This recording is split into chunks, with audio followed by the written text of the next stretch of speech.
overview of what we hope to accomplish. And I'm going to go quickly through my part because the individuals participating probably know a lot more about dementia than I realized. So I'm just going to give a bit of a background, and then I'm going to turn it over to my colleague, Nafia, to talk about this innovative use of technology. So what is dementia? So dementia is the overarching term that we use to describe a set of symptoms, which include memory loss, understanding, and judgment issues. It can be reversible or irreversible. Alzheimer's Society is called, or Alzheimer's disease is perhaps the most common form of dementia.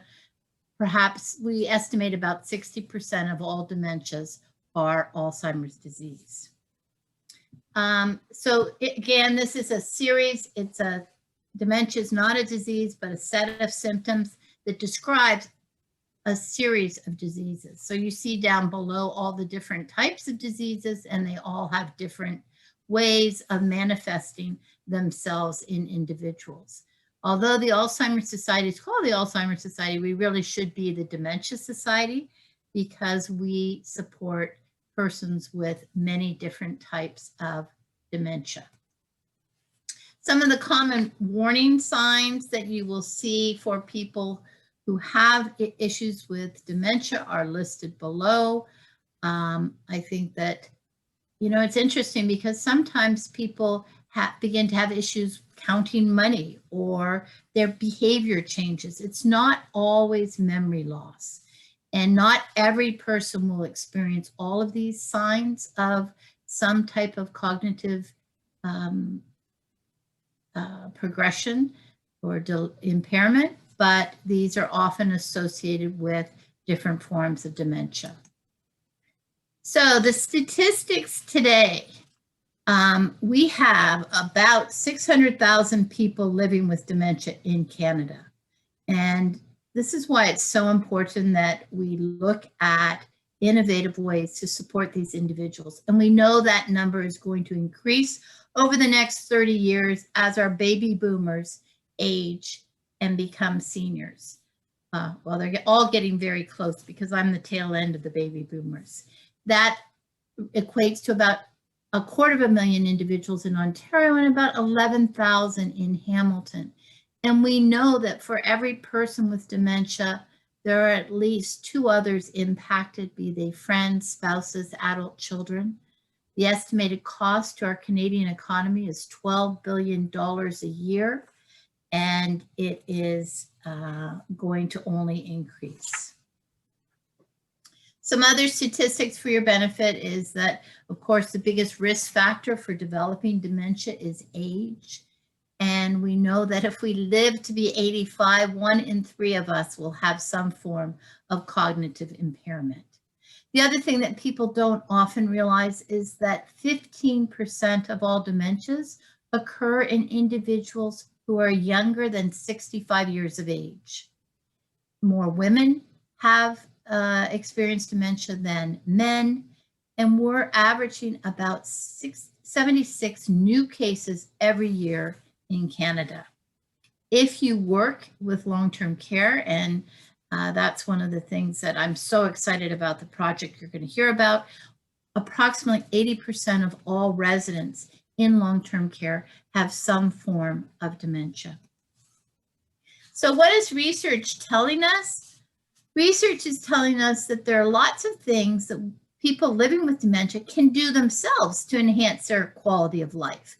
And those things include activities such as physical exercise, healthy food choices, being careful about many of the same things that we know are good for our heart health are also good for brain health. And I have done a lot of work with researchers at McMaster looking at the impact of exercise. And we have seen that individuals who participate in exercise programs regularly can slow the progression of their disease.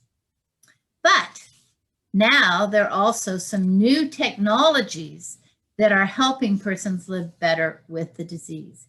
And at this point, I'd like to turn it over to my colleague Nafia, who will tell you about those great the great and exciting work he is doing.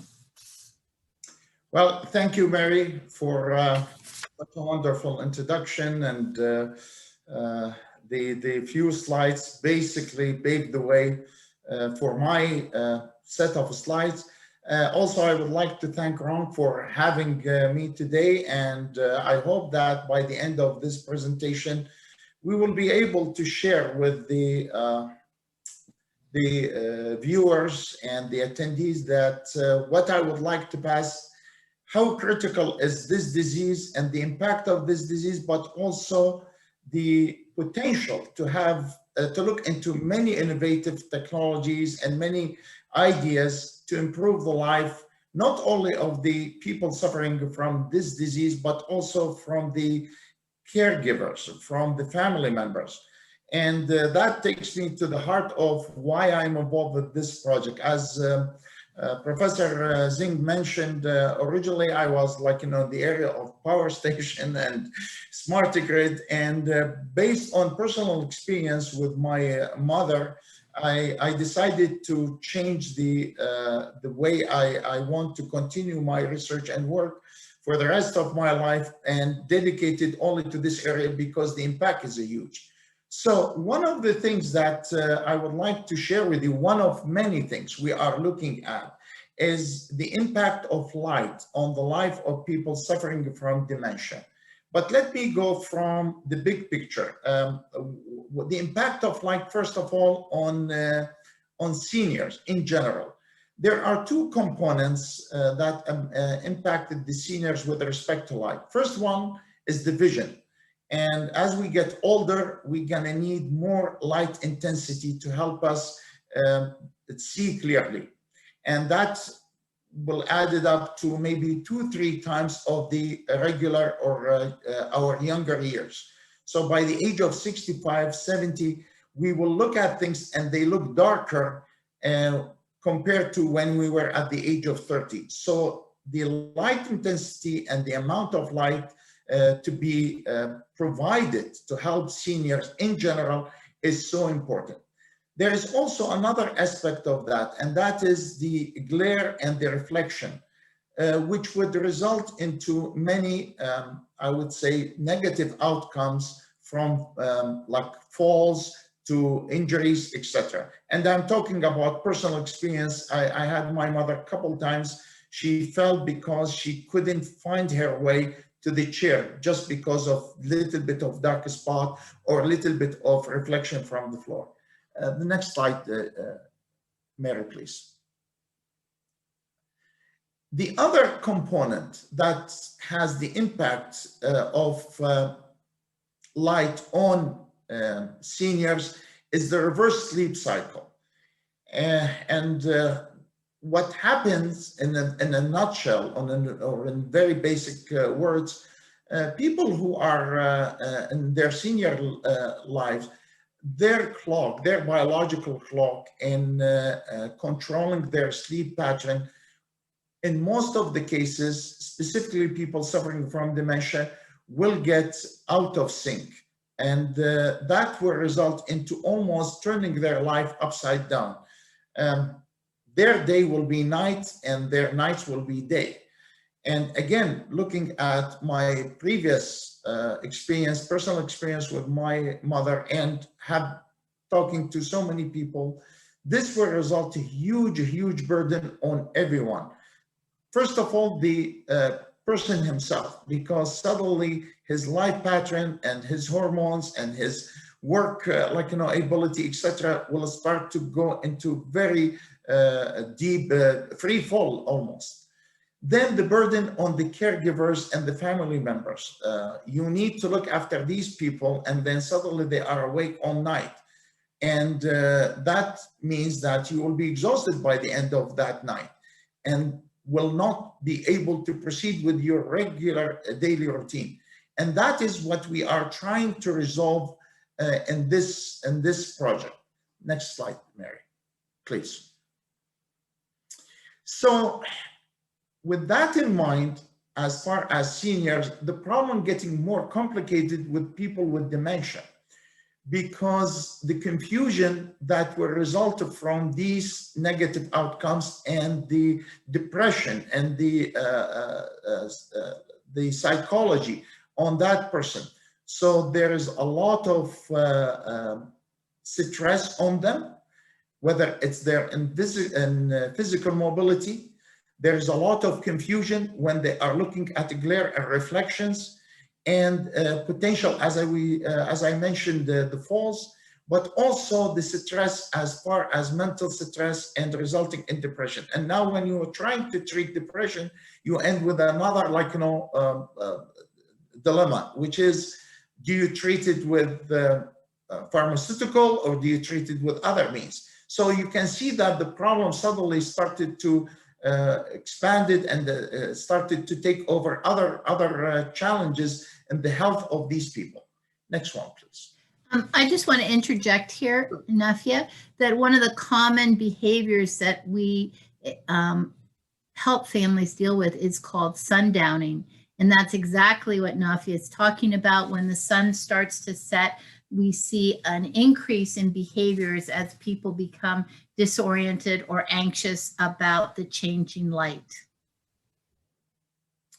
Absolutely. And that is also a big problem for the health giver. And the reason why, because most of these people are living indoors, and that will add more challenge in controlling their living day as far as interacting with the sunlight. And this is what we were trying to correct in this project. I should also give the credit for this work for my colleague, Jonathan White, Dr. Jonathan White. He is a professor in Zheng University in Taiwan, and he is the leader in doing all this research. And some of the material I'm presenting and sharing with you folks today has been adopted from his work. And although we are working together, but I should also stress that most of this work was led by him. I was able to help implementing this work here in Canada. So as I mentioned, with the dementia, there are the challenges with respect to the light, and with the 28% challenges related to vision, and that will result in falls, and 65% related to disturbed sleep.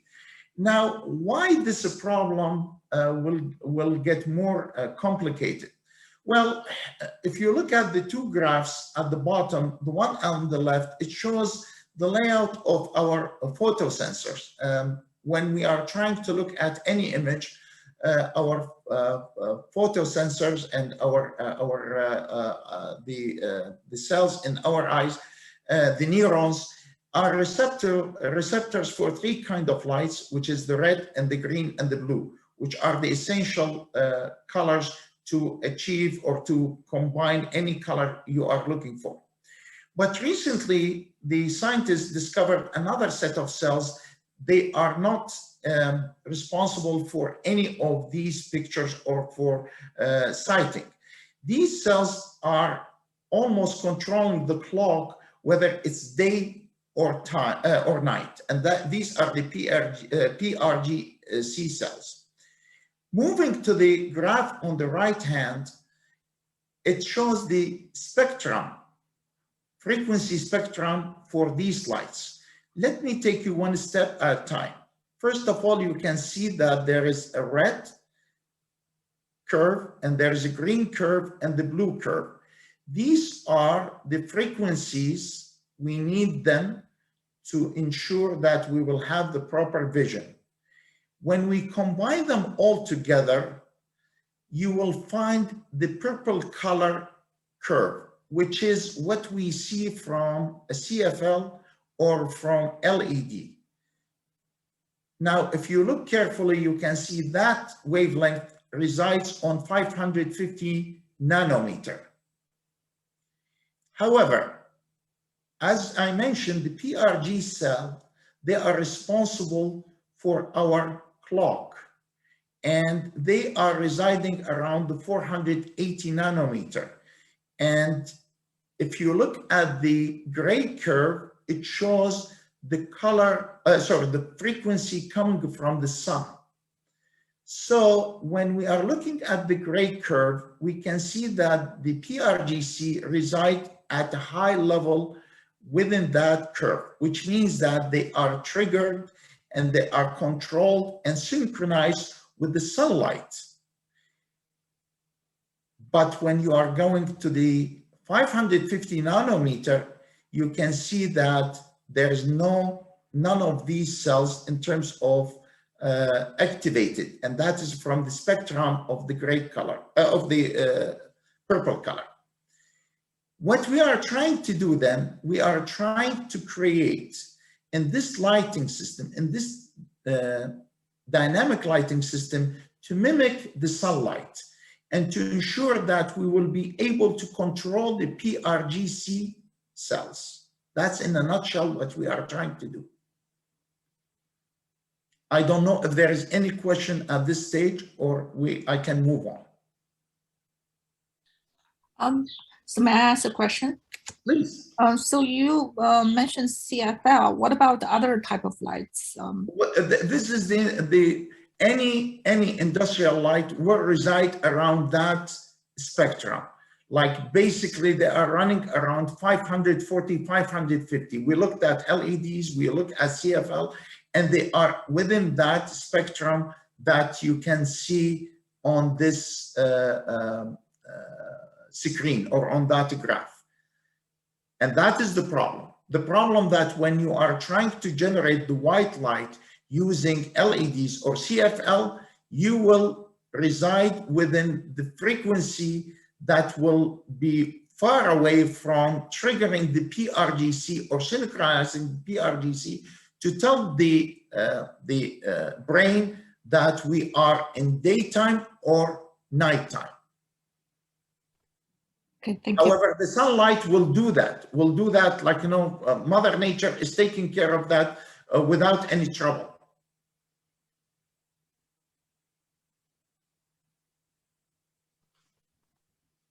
Any question?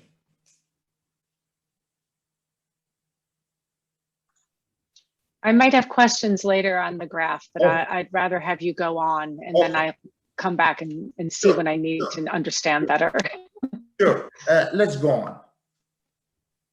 So in a nutshell, as a summary, we looked at what conventional light will provide us. And I'm talking about the top of the line of products coming from any kind of manufacturer, regardless of the manufacturer and the type of lights, as long as they are commercial or they are industrial light, versus what we need to achieve, and that is the healthy white light sunlight, and what we have implemented in resin gardens.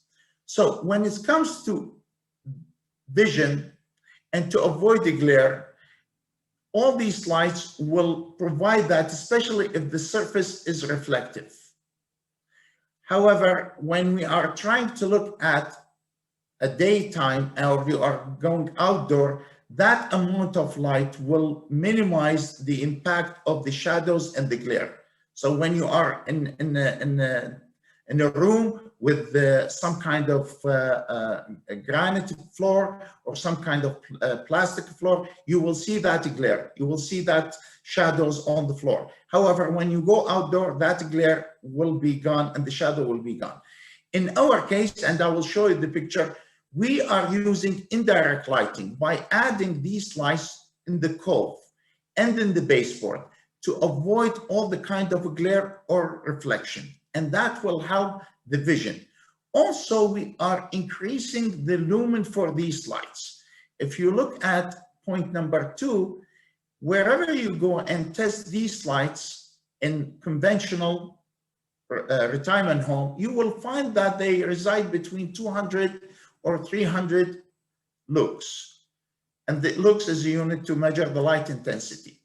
However, the research has shown that in order to provide enough ample light for seniors, you need around 500 to 1,000 lux. And that's exactly what we have done with the lighting system at Resin Garden. So not only we are eliminating the shadows, but we are injecting a lot of light, ample light, to help seniors have a better sighting for their environment. Then there is the static unchanging, which means that when you are turning the lights, you are not changing the temperature of the light or the light intensity. I'm not sure if you have the chance to look at some of the new products that we use for residential or even for institutional purpose. You can just do dimming or changing the temperature of the light on stages. What we found out, and some researchers in the Netherlands, you need to change the light to resemble or to mimic the sunlight, which means at the early morning, it should be light and low intensity with yellow or low temperature around the 2500, 2700 Kelvin. When you are in the middle of the day, it's higher intensity and a higher temperature. So it will be around the 4000. And when you are at the end of the day, you go back into the dusk stage, which is almost yellow and low intensity. And that's what we are trying to do in Resin Garden. To do that, we have it fully automated. So we have a microcontroller to look at the pulses going into the LEDs to control the light intensity coming out of these strips, not only as intensity, but also as wavelength, as well as temperature, to resemble or to mimic the light we receive from the sun. I think the best way to describe this, if you are on a flight from Canada to Europe, and when you are getting up at 6 a.m., and when they are trying to turn the lights on the plane, they go in gradual stages until you feel as if it is morning, yet you just had only a couple hours of sleep. That's exactly what the system is doing, but we are trying to do it for a 24-hour cycle. Obviously, in the evening, there is no light. However, to ensure the safety of the residents, we installed a strip of light on a baseboard with a very low temperature, around the 2300 Kelvin. It's almost a pure yellow. And the reason why, because we want to provide them with enough light to direct them to the washroom or to take care of whatever reason they get up for medication or any other reason, but not to shock them and to wake them up. So that is also what we have done in terms of controlling the light. In general, we are looking also to correct the wavelength. Remember what I said, the 550 nanometer. We are trying to shift that wavelength to move toward the 480 nanometer, which is the proper frequency to trigger the PRGC cells or the clock for inside our body. And to do that, we are combining these lights from six strips to hit that frequency. But also we are adding to that the full dynamic cycle of the sun for 24 hours. Next slide, please. So the graph to the left shows the time versus the light intensity and versus the color or the temperature of the light. This is a 24-hour cycle, as you can see from the x-axis. The left y-axis represent the lumens, and as I mentioned, in the current status of retirement homes, that lumens reside around 200, 300, but based on the experience and the recommendation and the involvement of Alzheimer Society, and I also should mention Deborah Bryson, my colleague from Alzheimer Society, who's working very closely with me on this project. We would like to see 500 to 1,000 lux. And that's exactly what we are achieving at Resin Garden demo room. So we are boosting that intensity as high as possible. So that is on the left y-axis. The right y-axis, it shows the temperature. Remember what I said, that in the evening we want to have that temperature to be low, so it's around 2000, 2500, to give it that yellowish kind of sleepy color.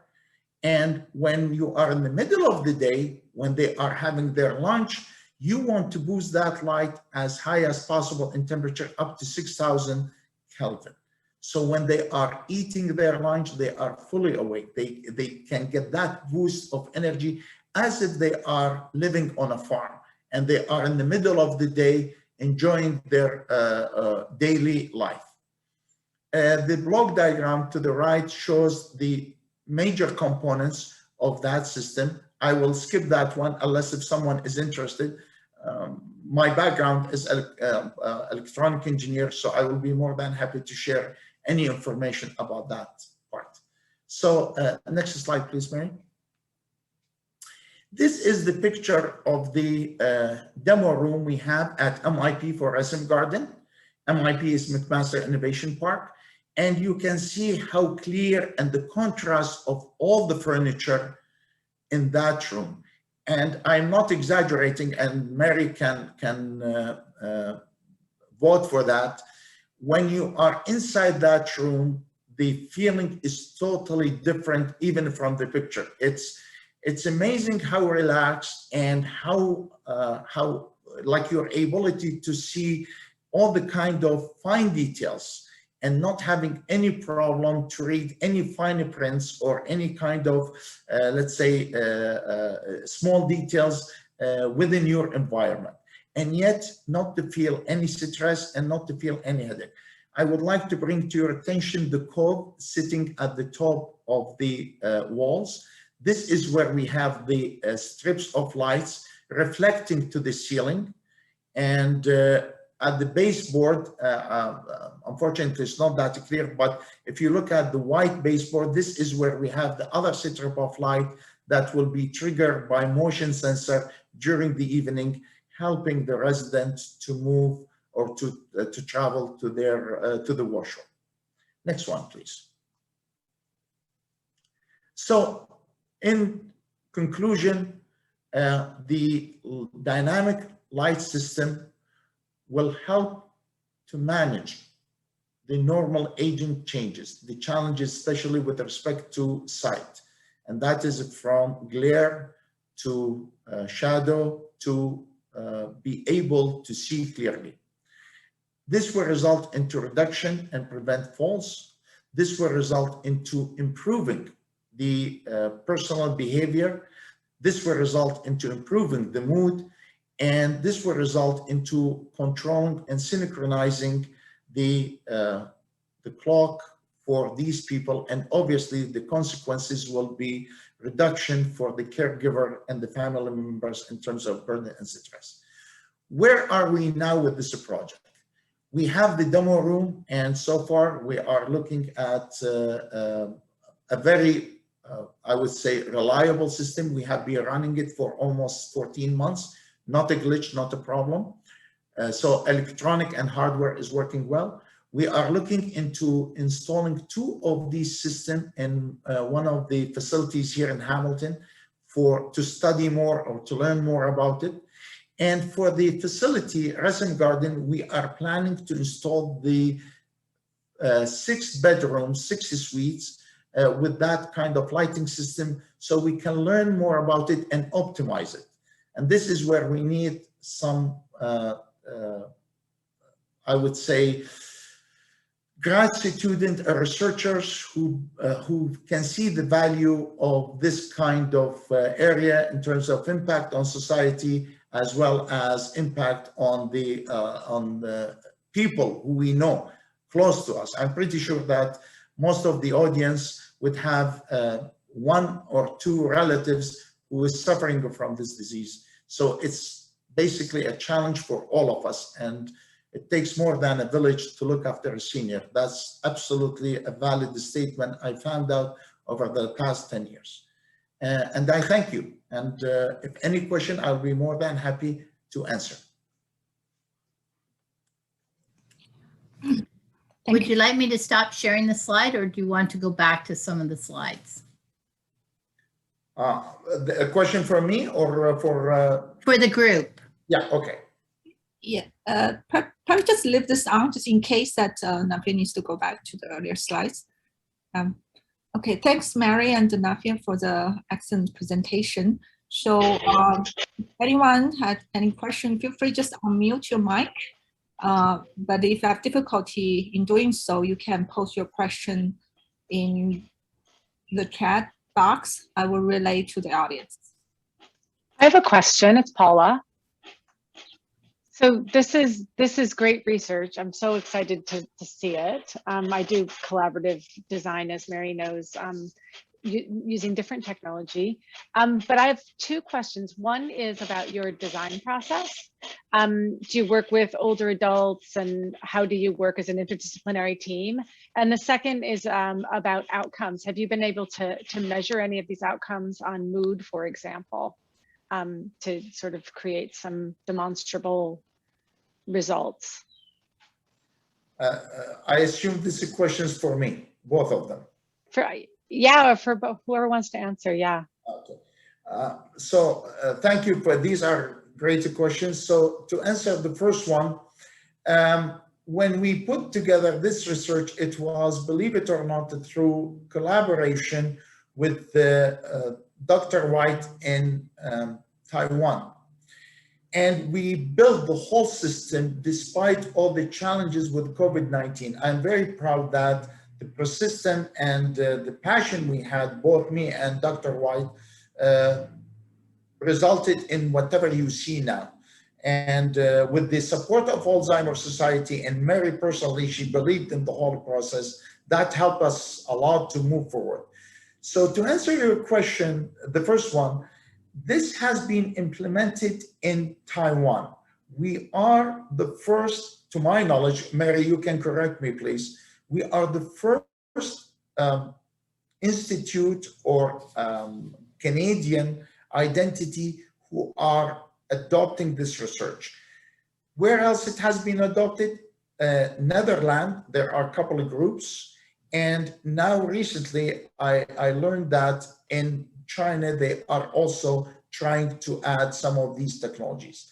But as far as here in Canada, the answer is no. There was nothing before. We built it based on the model that Dr. White had experimented in Taiwan. Regarding your second question, yes, we are moving forward, but we don't have results. So what we are trying to do, I mentioned the two demo rooms at the retirement home here in Hamilton. That's in addition to Resin Garden, but also a professor from MAC, Dr. Benina Diehaus, she put together an application for a grant where we are having a full investigation about the impact of this dynamic lighting on long-term care facilities. And we are waiting for that result, but the goal from that result, exactly the way the question number 2 you addressed, is how we can validate, how we can evaluate. Obviously, you're gonna need number of subjects and locations, and you need to add more variables, and it should be significant in number, so statistically will hold like its value. So this is work in progress. My goal for Resin Garden, once we have this, and I don't think this will happen overnight, we will need at least another year from the time we open the facility and have these lighting system installed on the first floor, which I like to call it the living lab, because the first 6 rooms on the first floor where we will accommodate grad students and researchers, we will include the lighting system and other technologies. Once we optimize it, then my goal is to implement it for the rest of the building and to add it for the other 54 rooms. And I already put the framework and the backbone for that system in the whole building. But I want to optimize, I want to get the final process validated so we can proceed with the other 54. Nafia, it's fair to say that this research, though, has demonstrated the positive results you outlined in Taiwan. Correct. We're just trying to now replicate it in Canada. And my goal as a person who works with all sorts of long-term care and retirement homes would be if we can demonstrate this is effective, we know that the lighting costs are actually lower than traditional fluorescent and some of the other forms of lighting. Wouldn't it be wonderful if every long-term care home in the province had access to this kind of lighting?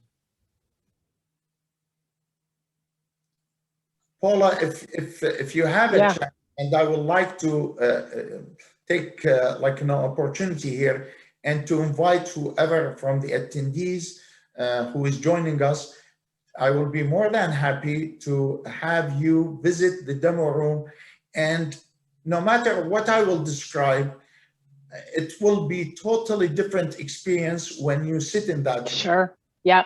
I would love to. It's very, very exciting and so promising, especially with like the cost benefit that Mary was just talking about. But we would love, my team from my lab would love to come over. We would love to have you. I will be more than happy to have you, and we can arrange that. Dr. Zeng has my email. If you like, if you can share your contact information, and we can arrange for that. This is the whole purpose of the demo room. The only problem with the COVID, we got kind of almost paralyzed. And Mary, when we had that demo room opening, if you remember in the walkout of Alzheimer Society in 2020, February 20, the goal was to have that demo room as a kind of a really front reception desk for all the researchers from McMaster's. But unfortunately, MIP got closed just like any other building at McMaster, on McMaster campus. Otherwise, we would have so much done. But that doesn't mean that I'm giving up. Just, Nafia, I know that Paula's done some cool work too with development of apps. So I think connecting with her would be great because there might be some ways you can exchange information for some of the new residents at Ressam Gardens. Absolutely. I will be more than happy. I will be delighted to have you and to have a discussion, and hopefully we can build some collaboration. Because let's plan that. Yeah, we are trying to do that with Dr. Zink, also Dr. Saida Razawi. So we have two other researchers from MAC, and we are trying to build a consortium of many disciplines and many areas to use Ressam Garden and the first floor as a living lab for researchers from McMaster's. And where is the lab located? The building is on West 5th. Again, if you like, I will be more than happy to take you for a tour to show you the building. Mary was there at least 2 or 3 times. Dr. Zink was there, I think 1 time. And I'll be happy to have you there and to show you what we are achieving there and what we are building. But the actual lab right now is on in the McMaster Innovation Park on the first. Oh, you mean the lab itself at MIP, McMaster Innovation Park? Yes. I thought you were saying you were asking about the living lab. The living lab is a term I use for the first floor of the building. Great, great. Well, we'll be in touch and we'll plan it for fall. Excellent. I have a question for Mary and one for Nafia. So if we look at the different stages of dementia, I would anticipate they have different needs, and in terms of the kind of burden on caregivers will be different. So it seems to me what Nafia was talking about, I think that's sort of universal across different stages, and in fact, I would think that's also helpful to healthy adults as well. But when you look at, for example, later stage, like in what ways the needs will change, and in terms of the sweet spot you can find technology can be most helpful. I wonder if you can provide us some insight. I think that ideally, if we could develop this technology to the point that people could have it in their homes, because most people with dementia would like to stay at home for as long as possible. I mean, that's what they all say. But as the disease progresses, as you can imagine, many care partners cannot support their family member anymore at home. And so they move into a congregate setting. And that's where you see more behaviors. Often in the middle stage of the disease, we see the most number of behaviors. So ideally, to have this in our long-term care homes, in retirement homes, quite frankly, are often becoming residents for people with cognitive impairment as well, as people wait for access to long-term care. But more and more, I think there are some very cool things that technology can do to help people remain at home longer. So certainly, I work as well with Paula, looking at how we can use iPads to help people stay connected with family. I mean, certainly we saw during COVID that many people, many individuals' disease progressed dramatically because of social isolation. So if we can connect people better to one another through technology, we can look at other ways of monitoring. So I know Nafia, part of the Ressam Gardens, is also looking at some tools that, if you get past the ethical issues, will allow people with dementia to continue to be active in their communities without fear of becoming lost and being able to return, or people being able to locate them, locating devices. So there's all sorts of things. I know people who've used different types of technology to monitor how their family members are doing living independently. So, through iPads or through cameras. I mean, there's some ethical issues there, but if you have a consenting person, I mean, these are other things that we can look at that will help people stay at home or stay in their preferred environment for as long as possible. Thanks. So my question for Nafia is that, so I wonder, whether the same kind of lighting setup or would be received differently for different people, and what's the impact on, for example, increasing the light intensity on caregivers? This is a wonderful question, Ron. But before I answer, I just shared with the group a couple things. A note and a link for a video. Please, if you are interested about this topic, there is a wonderful video that we put together by Dr. Jonathan White. And that video was shot at Ressam Garden demo room. And he's explaining, I'm pretty sure better than me, because he is the lead in this project. I am a collaborator. The merit and the value and the science behind it. So I would encourage everyone to look at that video. Now, going back to your question, you are absolutely right. The challenge with dementia, I like to call it, it's a problem with the multi-dimension. And we know that the more dimensions you add to any math problem, it will add more complexity. So the fact that you are dealing with a disease that progresses differently from one subject to another, and the rate and the slope and the changes and all these variables will put it very hard and a lot of, I would say, challenge on our end, how to handle each case by case. I wouldn't be able to do that, but in the Ressam Garden, what we try to do is to capture this in a cluster. So we will have a group of people based on their stage with the disease.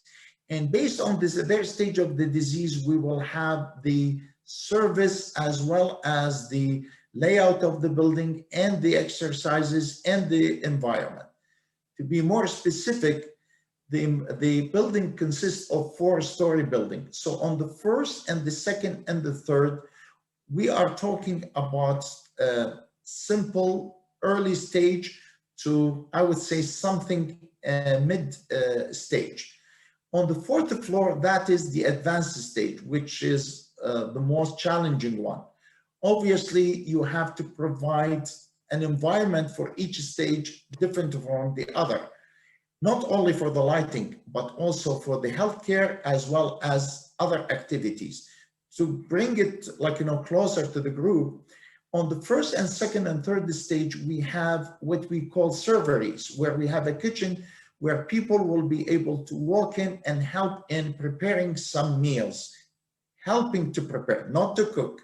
So everything is done safely, but they will participate in preparing, for example, some baking, salads, fruits, etc. On the fourth level, we have a kitchen that is accessible only by qualified staff. And this is where the heavy lifting and the real cooking will happen. Now, why you would need 4 kitchens? And this is one of the unique things we added to this facility. The reason why, because it has been proven that triggering and stimulating the the neurons responsible for our smell senses will enhance and will provide some positive outcome for people suffering from dementia. Similarly with the music, it's a huge impact. It has a huge impact on people with suffering from dementia. Lighting is no difference, but what I'm waiting for, and this is, as you can see as researcher, and you would appreciate that, I want to make sure that I know what is needed from the first floor, from the, let me call it the alpha test bed, so I can implement the other floors accordingly. Do I need to add, like, for example, the baseboard lights? Because some of the people might not need it. They can be fully awake and they can find their way to the washroom, etc. So these are the questions to be answered, and obviously that's where we need the research.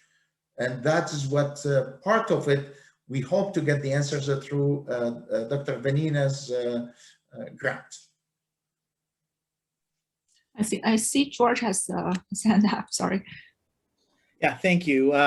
Great presentation, Mary and Nafia. I have a couple non-technical questions.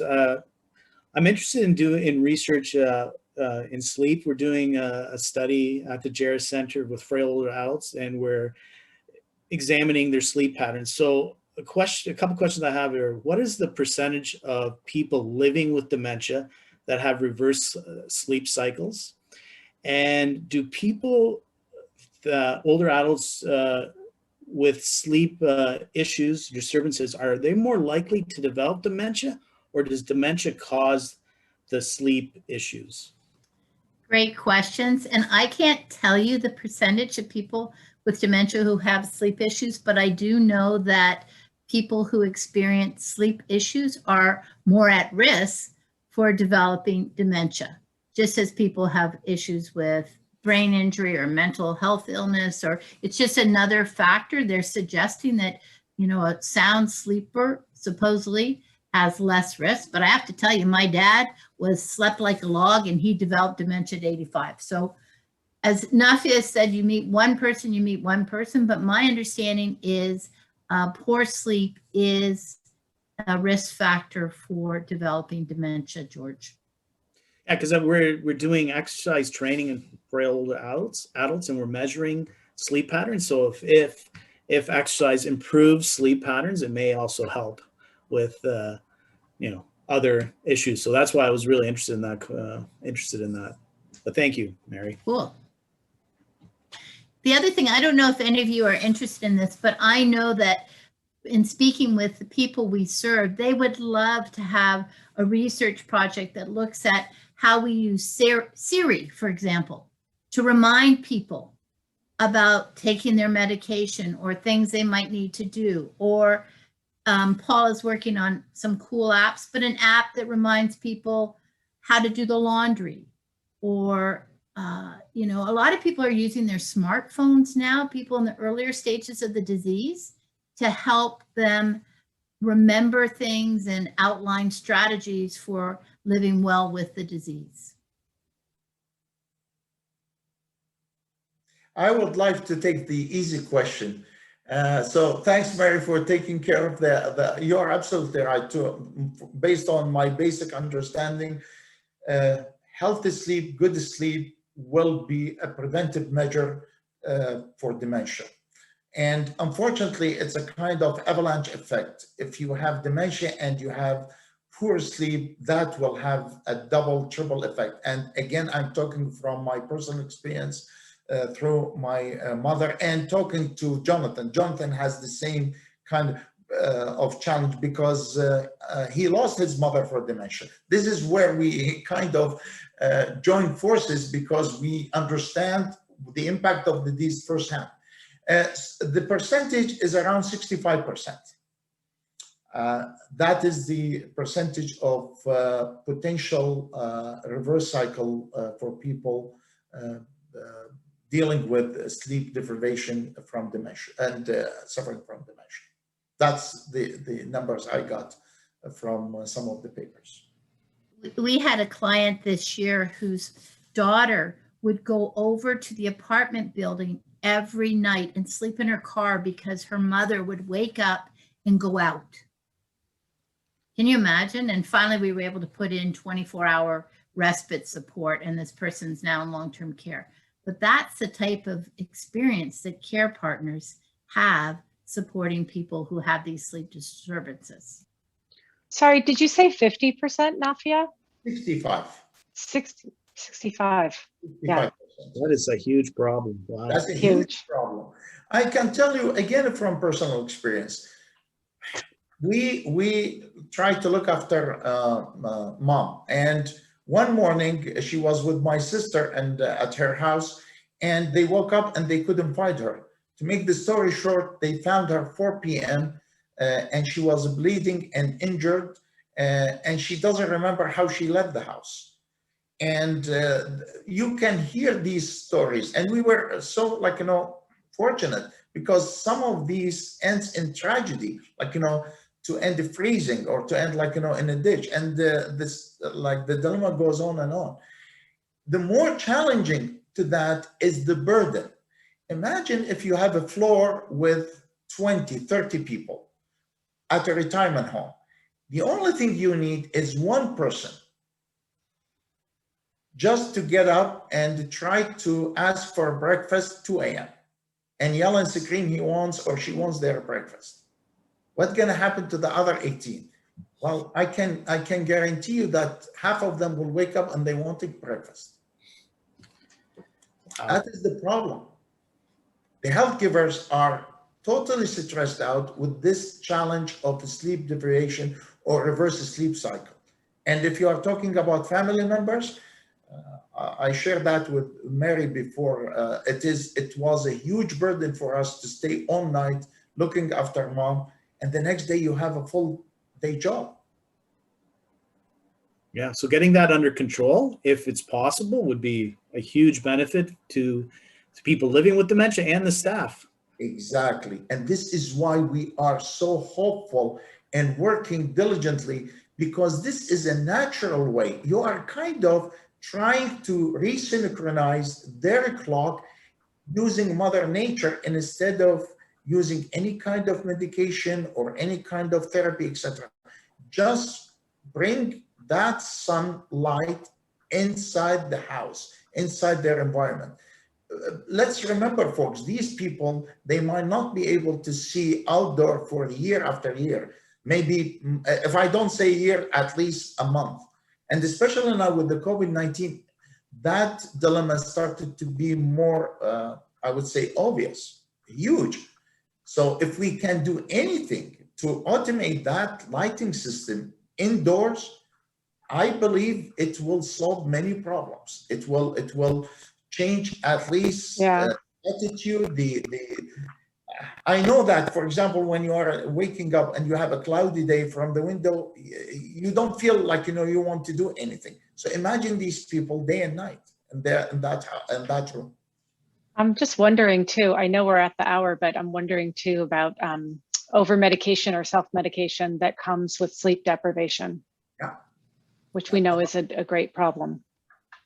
And the outcome of that, the side effects, people with diabetes, people with heart problem, people with other physical challenges, and you keep injecting these drugs, you are trying to cover the problem by, like, adding other problems.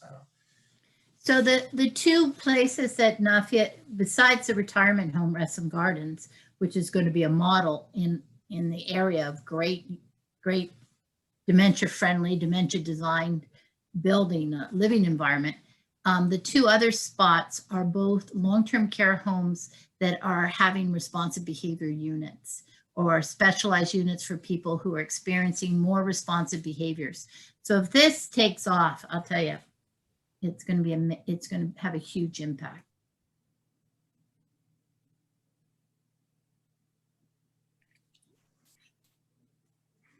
All right, so we're at the hour.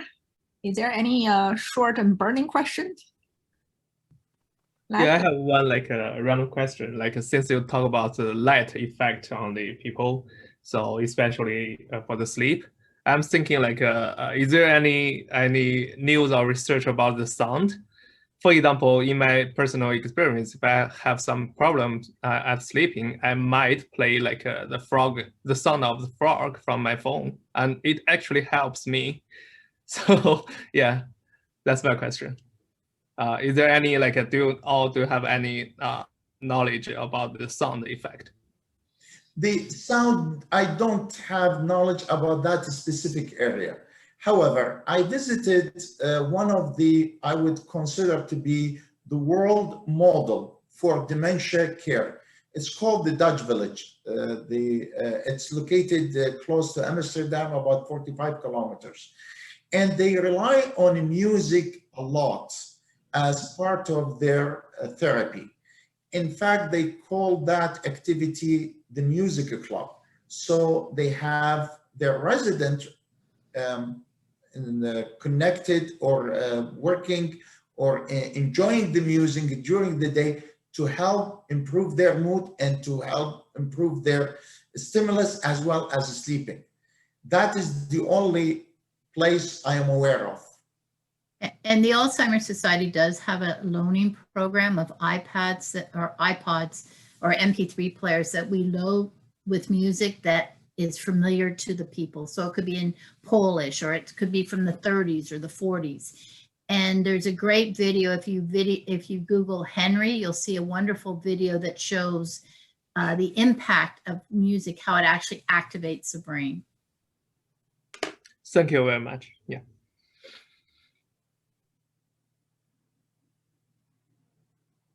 All right, so thanks everyone for attending, and thanks Mary and Nafia for the wonderful presentation.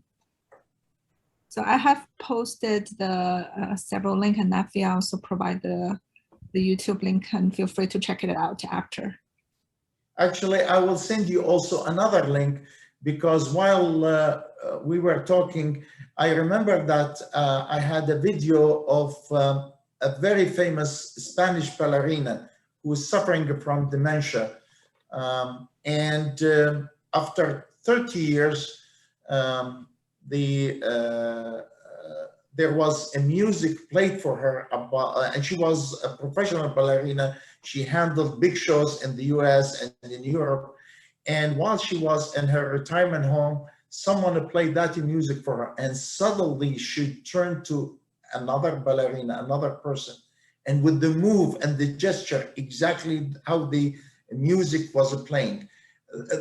I think when you will see that video, it is such an amazing, compassionate video. I will find where I have it, and I will share it with you, Ron, so you can post it and share it with the team. I've seen that. I think it's pulling up procedural memory.